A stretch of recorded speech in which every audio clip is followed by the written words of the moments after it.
Hey guys, it's Andy. I'm here with something a little different. I was directed towards this page. I didn't realize it was directly from the Smogon forums, and I definitely didn't realize CTC posted it. So this is about to already be incredible, but it is the sorting decks. From what I understand, it's like a sort of like a personality test, also like a playstyle test to see like how you do. Hello and welcome.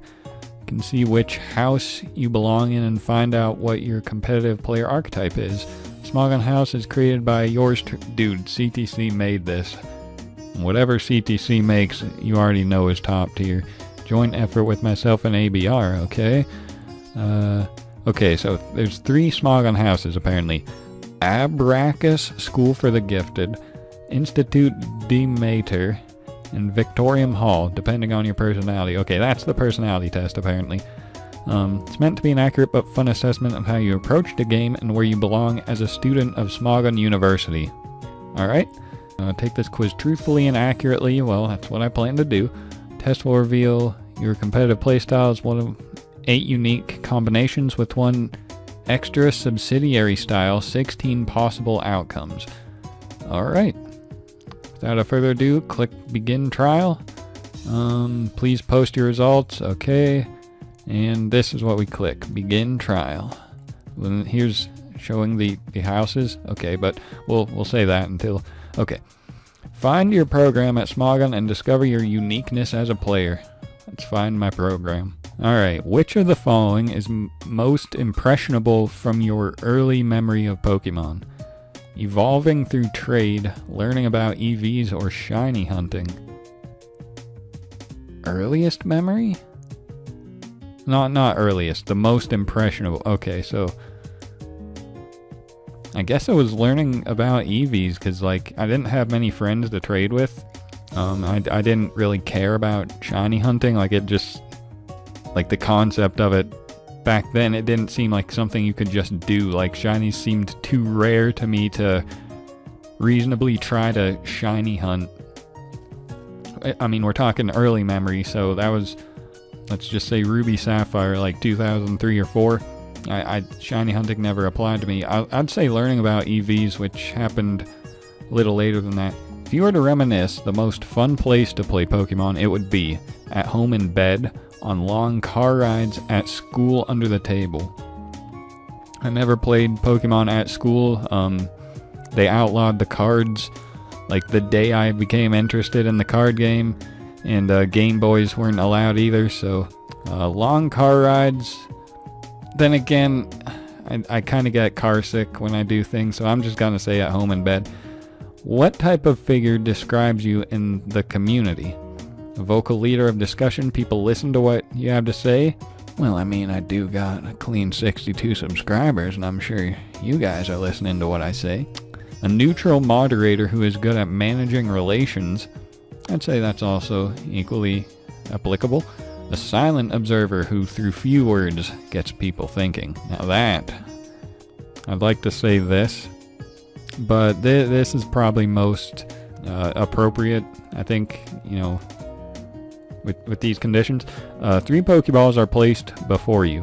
Which would you open? The glowing Master Ball, in which you can hear heavy breathing and is violently shaking. The very still Ultra Ball labeled level 100 blank EV Train for Professor Blank, upon with some text are smudged. The slightly budging Pokeball, which you can almost hear the squeaking of your childhood starter. Well, I wouldn't want a level 100 EV Train Mon. I'd like to train it myself, so I think I would go with the childhood starter. Your opponent DCs in an important tour game. Oh boy, what's your first reaction? Take the win, allow them to recreate, wait for TDs to decide. Probably wait for TDs to decide. Like, the fact that it's a tour game is a bit different. Like, you gotta let them, you know, the organizers take charge or whatever, so definitely that. When catching Pokemon for your in-game roster, you refuse to use Pokemon who have bad aesthetics, base stats, or nature. As of late, I don't refuse to use anyone. Like, I've been replaying some games, and I've been making sure to use some mons I don't typically use. I typically use my favorites, and not use anything else, so none of these technically apply. But I guess if one had to apply most, it would be nature, because that's the only thing that, like, I have not used. Like, I remember one time I got, like, I was just trying to get a decent something. I can't remember what game or mon, but I got, like, not even exaggerating, like 10 horrible natured ones in a row, and I was like, I'm not doing this. I kept going, and I kept getting garbage natures. So let's just go with that. You have an important tour game later today, oh boy. Right now you are chilling like any other day, building and preparing for the game, scouting for replays and alts. That day, I would be chilling. Earlier in the week is when I would be building, preparing, and scouting. But like that day, yeah, definitely chilling. You gotta take it down if you're doing it that day. How would you like new players to consider you? A brilliant player who is still competitively feared. An accomplished, great with many accolades. An influential vet that people like and look up to. Would this even apply to me? Like, I'm more of a whatever. Let's just go with this one. What do you least want your friends to think about you? That you've lost your skill and you're now washed up? That you have become too busy? That you are never really that good? I mean, if I do become washed up, I wouldn't care if people know. Like, I wouldn't try to hide it. Same with this. Like, if I was never really good but people thought I were, I wouldn't want them to suddenly know that I was never good. So let's go with this one. Which of the following can you relate to the most? I consider myself better than my reputation says about me. My records don't lie. I care too much about how others see me. I'll just go with this one. Because I don't really have a reputation, so let's just say that. If someone I hold to a higher regard calls me out on my skill level, I will consider it a personal attack and feel betrayed. Lash out at them because I don't care whose opinion it is. I know I'm good. Try to understand where he's coming from and see if I can really improve.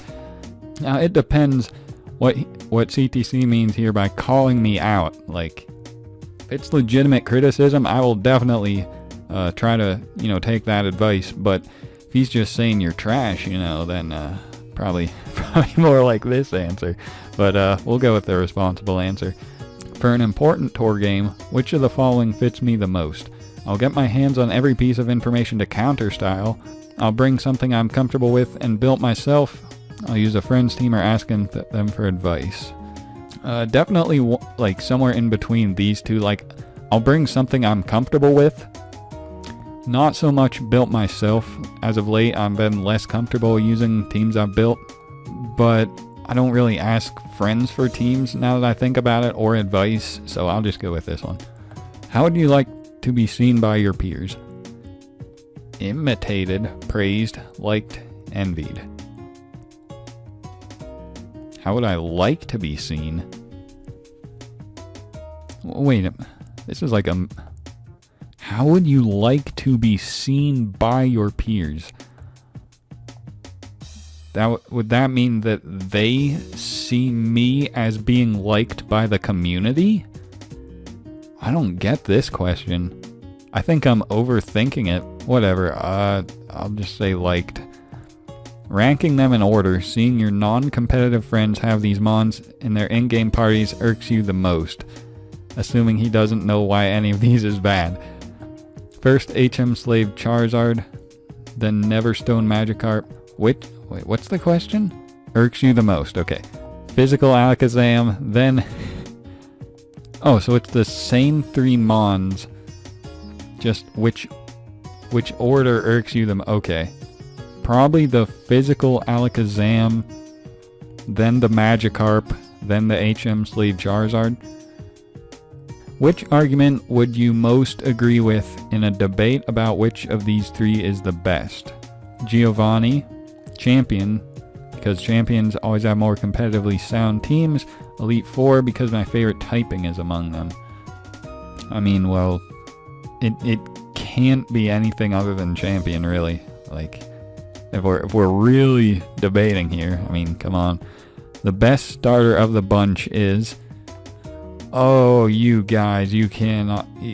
CTC, you can't do this. The best starter.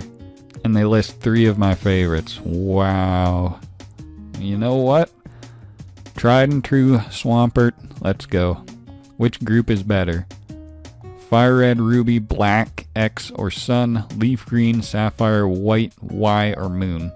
Well, the best group would be Fire Red, Ruby, White, X, and Moon.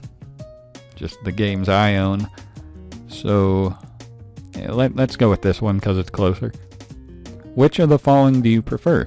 Double switching, double attacking. Switching. Because this is like taking a more offensive approach, where this is like... I hate when people do this, so that kind of prevents me from doing it myself, so definitely double switching. Which is your preference, building or playing? I like building. Yeah, building. Pick a Pokemon plushie that you will carry on your keychain. Bro, I have a Pikachu on my keychain. Hold up. Alright, check it. Got the Pokeball right here. And got a nice 4-star Dragon Ball too. And then a bunch of nice little Pikachus. It's like 4 or 5 of them just chilling there. So yeah. But I see Pikachu is not among the list here, so anyway, what do we got? Squirtle, Rampardos, Pangoro, Cosmium, Xerneas, or Azumarill? Probably Squirtle. I can't imagine having any of these other big guys, so let's just say Squirtle. Okay, my top result. Okay, I'm 39 on the Abaracus School of the Gifted, and some of the Institute Demeter, 22 in the Victorium Hall. More details, let's see. Been admitted to the... Okay, mascot is Alakazam, signature type are Psychic and Steel. Modern technology, the brain of Smogon and represents its future. Okay. Institute's colors are pink, metallic gray. Institute headmaster is ABR. Okay. Mind over didn't matter. Alright. Let's see what the Institute Demeter is. Been admitted. The Kangaskhan, normal and fighting. Okay. Social hub and common grounds. We cherish happiness, friendship, loyalty, and justice. Okay, we take pride in creating a family within our ecosystem. Institute's colors are beige and crimson. Institute headmasters go TC, not bad. Okay, together we flexed and then Victorium Hall, the one I didn't get. Fire and Dark. What's this one all about? Ambition, leadership, cunning, resourcefulness. Okay. And this was Race Carface. Okay.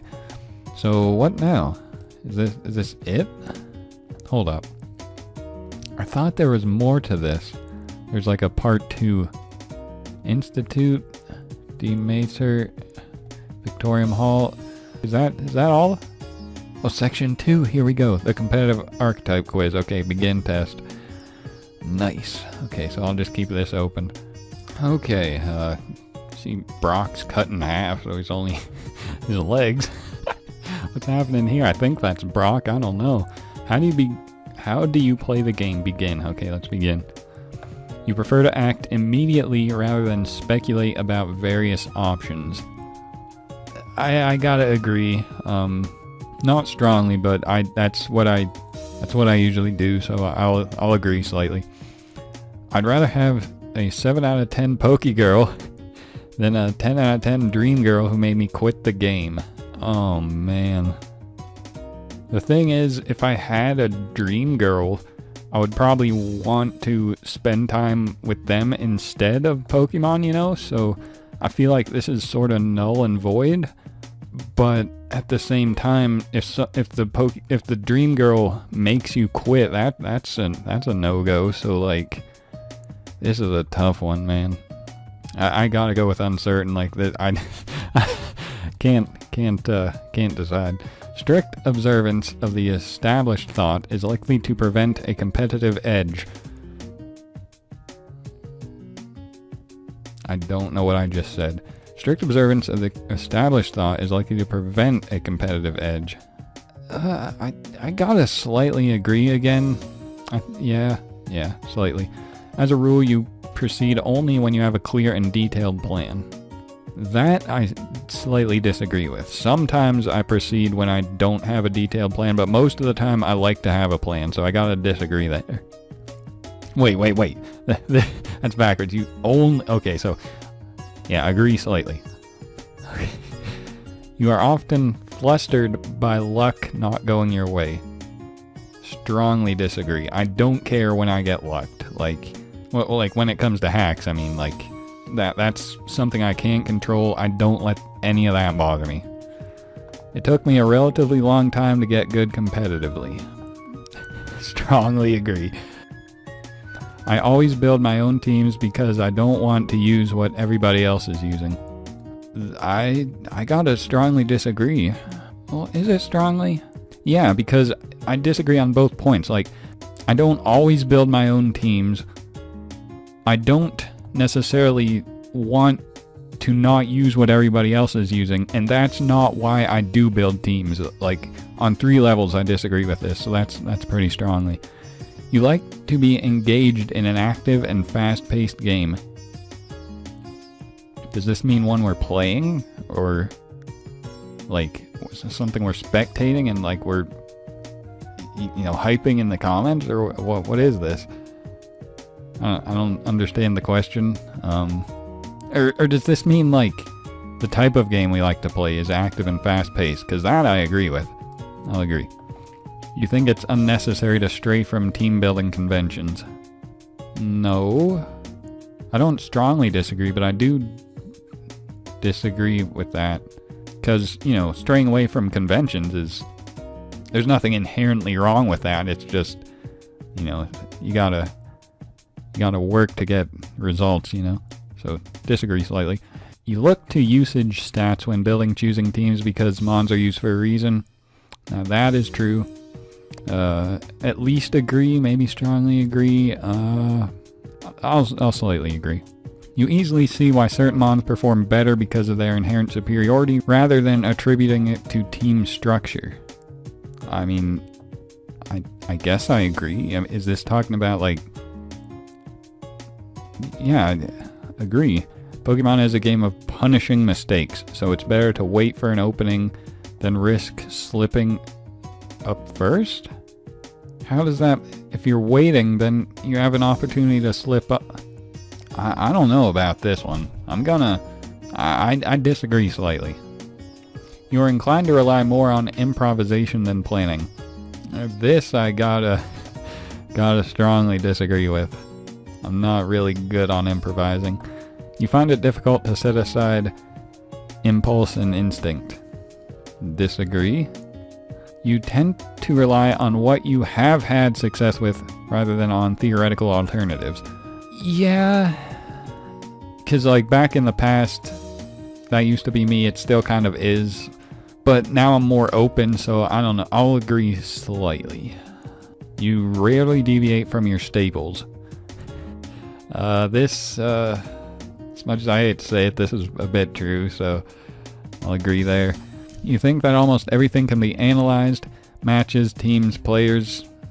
Oh, definitely. Strongly agree. You trust reason more than gut. Strongly agree. You cannot, like, using gut to decide your fate, I can't get behind that. You believe the best play is one which can be easily changed, huh? I have no idea what this is on. You tend to agree with the general opinion of what is good and bad in the meta. Yeah, maybe not. I'll agree. You feel that the game is founded on aggression. If you don't take an inch, you will lose a mile. I gotta disagree. I think there's definitely a lot of room for, non-aggressive ways, so I'll disagree there. You get bored in slow, drawn-out battles. I don't know if bored is the word, but I definitely like lose the capacity to see how I can win. Like I don't think bored is the right word, but like slow drawn out battles are not my forte.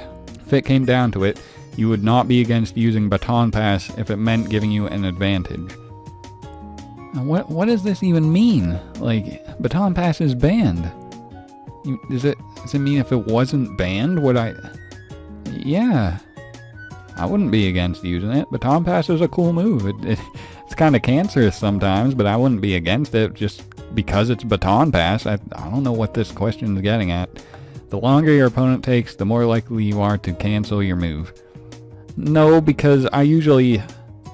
Like sometimes this applies, but for the most time, no. So I'll just disagree there.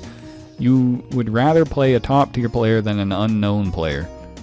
Kinda strongly agree. You feel it impossible to account for all the possible plays and sets in any given game. Yes, because the time limit. So I'll just agree there. For you, no surprises is better than surprises. Bad or good? By surprises, I'm assuming they mean like hacks. But it could also mean like... No, I would rather be surprised, actually. No surprises is better than surprise. So I would disagree with this. I think surprises are a little better sometimes. You like to be considered a trendsetter.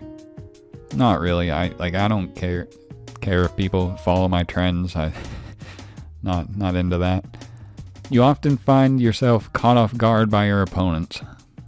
Caught off guard? I don't know about that. Yeah, I don't know. I'll just say uncertain. You prefer having to hit 2 focus blasts rather than winning? Yes. Yes. CXP0 calculated proactive ortho to X odd. Whatever that means. It looks like I'm Scarf Ditto, one of my least favorite mons in existence. The Catch-All Avenger. You play this game with a calculated game plan, you operate on aggression, and you trust safe options on your team. You are a player who knows risk and reward excellently, you take calculated risks, but walk within the fine lines of convention. You are solid and foremost a thinker.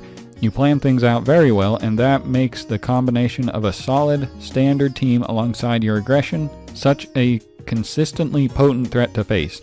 Your lucky item is Choice Scarf. Your sign is Odd. You trust math and logic, but also trust your luck. Your sign reveals the resolve you have in the universe and in the game. I feel like my mind just expanded. So now what? Okay. So, competitive archetype breakdown. So how many categories are there? What was I? CPX0. Holy mackerel. Bro, I'm so lost. CPX0? Excluding the... Okay. So, the Catch-All Avenger. End of section 2. Conclusion. Okay. Please post in the Smogon forums. Should I post it, you guys? Let's see what GoTC got. He's this one. CPVE. What was I? CPXO.